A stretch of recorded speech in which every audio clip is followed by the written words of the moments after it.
Бұл фотодағы 4 бала ұшақ апатынан кейін тірі қалып, 40 күн бойы орманда өмір сүрген.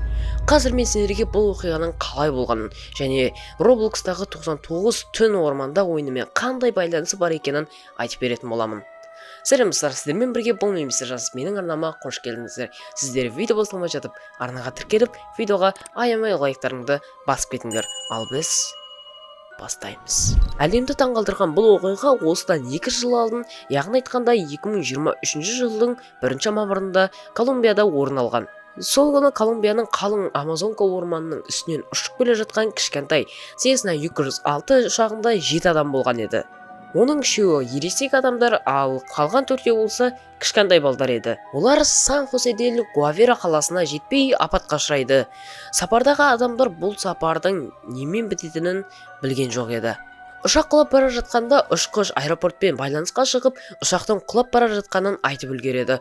Бұл ұшқыштың соңғы сөзі еді. Ұшақ құлаған сәтте ұшқыш және үнді тайпасының басшысы көз жұмады. Ал 4 бала мен олардың анасы қуанышқа орай тірі қалды. Әрі қарай не болады? Қалың Амазонка орманы және қатты жарақаттанған анасы. Олар ұшақтағы бар заттарды жейді және құтқарушыларды 4 күн бойы күткен еді. Ал 4 күннен кейін анасының үміті үзіледі. Анасы балаларға мен енді жүре алмаймын. Сендер адам бар жерге барып, құтқарушыларға хабар берің деп орманға қарай жол сілтеп жібереді.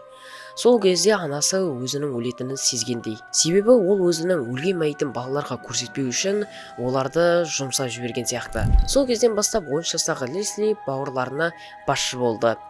Ал қалғандармен таныстырып өтсек, 9 жастағы Салони, 4 жастағы Тен және небәрі 11 айлық Кристин. Балаларды алда аштық, үрей, белгісіздік, әртүрлі жыртқыштар мен улы жәндіктер күтуде еді. Дәл осы кезден бастап Колумбия басшылығы құтқару жұмыстарын бастап еді. Ұшақты табуға жалпы 150 әскери және бірнеше иттер, 200-ге жуық жергілікті адамдар жұмылдырылған еді.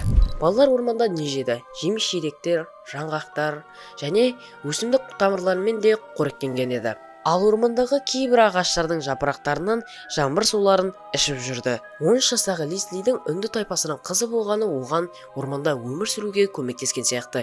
Себебі оның әжесі мен анасы оған қандай өсімдіктерді жеуге болатынын, немесе қандай өсімдіктер улы екенін және орманда өмір сүру сырларын үйретіп кеткен еді. Ал ұшақтың құлағанына 2 апта өткеннен кейін құтқарушылар ұшақтың апатқа ұшыраған жерін табады. Және ол жерден ұшқыштың, анасының және үнді тайпасының басшысының өлі денесін табады. Сол сәттен бастап құтқарушылардың жаңа миссиясы балаларды табу болды. Бұл миссияның аты үміт деп аталды. Сол жердегі бір құтқарушы иттердің бірі балалардың ізін тапқан еді. Яғни ұшақ құлаған жерден алыс емес жерден балалар жеген жеміс-жидектердің қалдықтарын, қайшыны және кішкентай сәбиді қоректендіретін бөтелкені тапқан еді. Және сол маңайдан шөптен жасалған үйшік те тауып алды. Бұл дегені балалардың әлі орманда тірі жүргеніне анық белгі еді. Дәл осы сәтте Колумбия президенті Густаво Петро өз твиттер парақшасында 2 аптаға созылған құтқару жұмыстары сәтті аяқталды. 4 баланы тірі аман-есен құтқарып алдық деп пост жариялайды. Бұл хабарламаны оқыған адамдар ерте қуанып қойған секілді. Себебі дәл осы хабарламадан кейін әскерилер балаларды әлі таппағанын жариялаған болатын. Ал сол сәтте Колумбия президенті Густаво Петро өз твиттер парақшасындағы жаңағы жазған постын өшіріп тастаған еді. Бұл әрине халықтың наразылығын тудырды.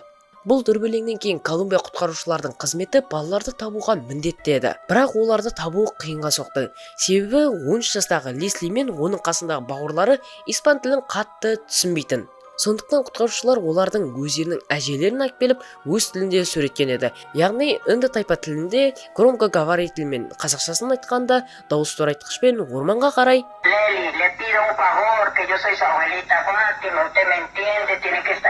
біз сендерді құтқарамыз. Егерде дәл осы сөзді сіз естіп тұрсаңыз, орныңыздан қозғалмаңыз деп айтып көреді. Колумбия ормандарында көлікке арналған жол жоқ еді.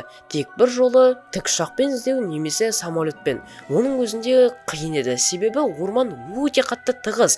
Сол себептен орманның ішіндегі адамның жүрісін байқау да өте қиын болатын. Жергілікті адамдар мен құтқарушылар қалың орманда 123 километр аумақта қарап шыққан еді. Және құтқару операциясының 40-шы күні, яғни 10 маусымда әскери құтқарушылар балалар аман-есен тірі табылды деген таңғажайып хабармен хабарлаған еді. Бұл әлемді таңғалдыратын оқиға болып еді. Себебі бар болғаны 13 жастағы қыз өз бауырларын аман алып қалды және анасының соңғы аманатын орындаған еді.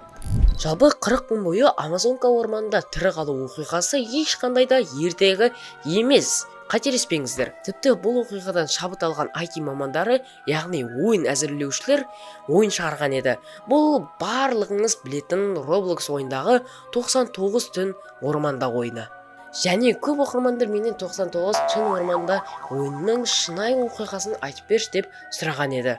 Біріншісі, сіз ойынға кірген кезде мұқият қарасаңыз, шынайы өмірде болған деген қызыл жазумен ескерту тұрады.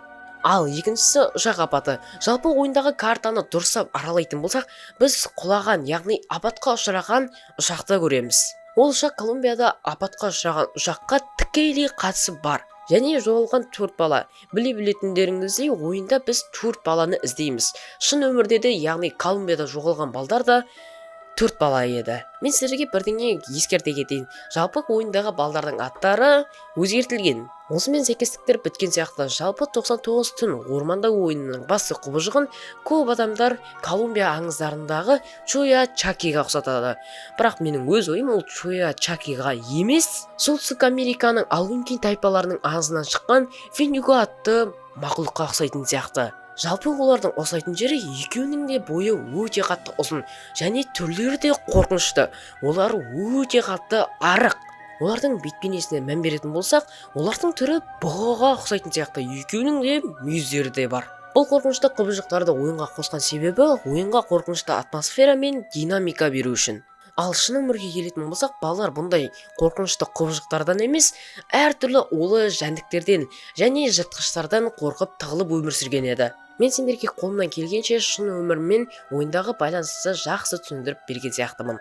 Ал егер бұл оқиғадағы ұшақ тропикті орманға емес, қарлы тауға құлағанда не болар еді?